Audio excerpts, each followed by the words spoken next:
Hey everyone, welcome back.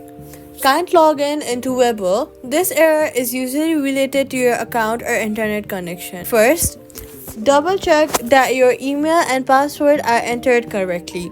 Then, make sure you are not on no types, extra spaces, or capitalization errors.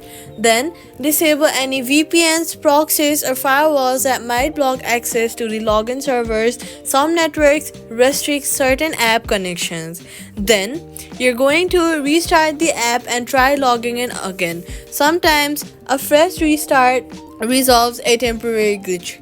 Then you're going to clear the app cache or reinstall the app. Long press on the Webull app icon and then click remove app, then delete it. Then reinstall it from the app store. After reinstalling, this can fix corrupted files that prevent login. If you still can't sign in, use the forgot password option on the login screen to reset your password thoroughly. Check your email for any account alerts or verification steps you might have missed.